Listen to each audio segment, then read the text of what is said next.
Hare Krishna. Bhagavad Gita as it is. Bhagavad Gita ki jai, Srila Prabhupada ki jai, Om Namo Bhagavate Vasudevaya.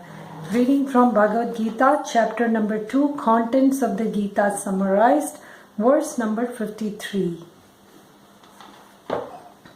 Shruti vipratipanna te yada stasyati nischala samadhavachala buddhis tada yogam avapsyasi.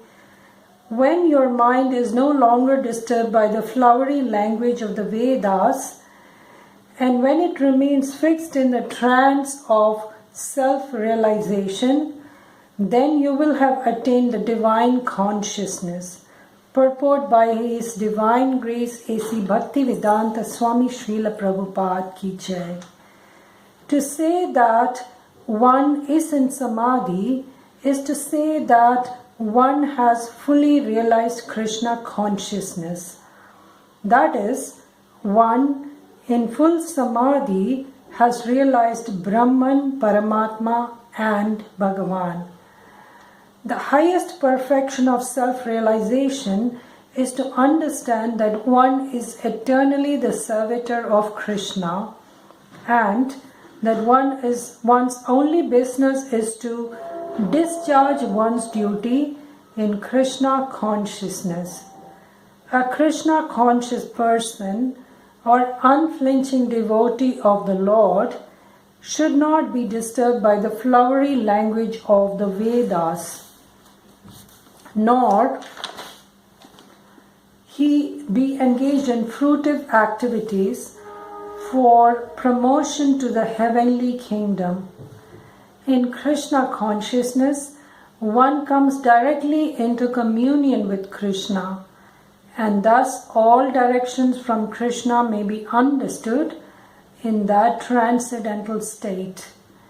One is sure to achieve results by such activities and attain conclusive knowledge. One has only to carry out the orders of Krishna or his representative, the spiritual master.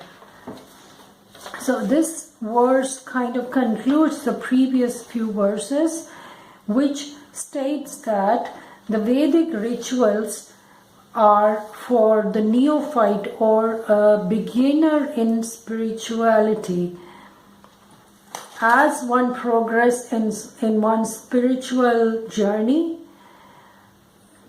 one slowly comes to Krishna consciousness, and being situated in Krishna consciousness is the last step of that spiritual journey.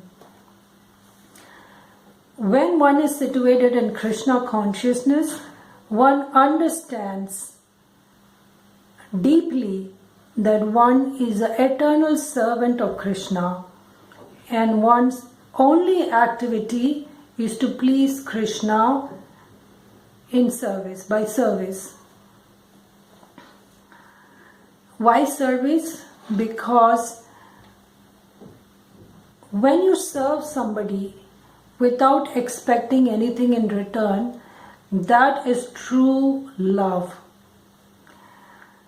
Imagine in our material context, you are in this world, we have our friends, we have our loved ones, and imagine someone loves you or you love somebody. You may say, I love you with words. Okay, you said I love you, now what? You can't repeat I love you 100 times or 1,000 times. That will be boring because the other person will will tune you off. He or she will think he is just repeating like a parrot, I love you.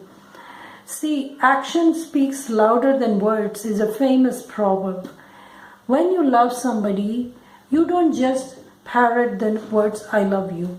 You show it with your action. It's your action that will speak. Similarly, when you love Krishna, your action should speak your love. So the highest step of the spiritual journey is developing love for Krishna understanding that Krishna is the ultimate goal of everything. There is nothing beyond Krishna. Once you are able to focus all your senses, all your attention, all your activities onto Krishna, then you have reached the ultimate goal. So, when one is a beginner in the spiritual path, then one can follow the Vedic rituals. But when one reaches the highest rung of the ladder, highest step of the ladder, one understands that there is nothing beyond Krishna. Krishna is the sole purpose of all the Vedas. And then one develops a love for Krishna. And after developing the love for Krishna, one wants to express that love.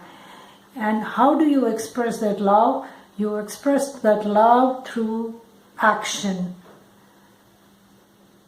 Because action speaks louder than words. So you express your love for Krishna with your action. Or in other words, you act in Krishna consciousness.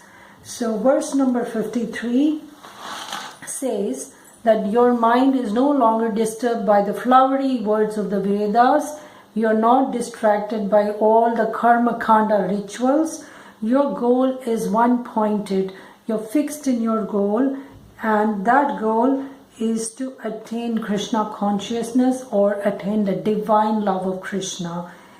And then you've come home. There's nothing more to know or to learn or to achieve.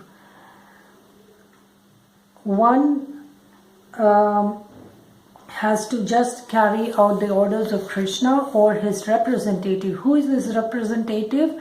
Your spiritual master is the direct representative of Krishna.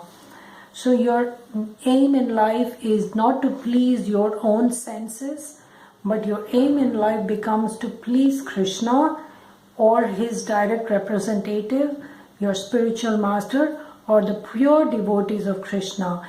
It is said that Krishna is 1,000 times more happier when one serves his pure devotees than serving Krishna directly.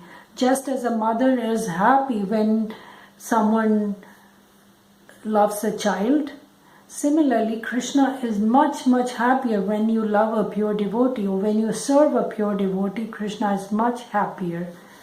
So that was verse number 53. And with that, I end this video.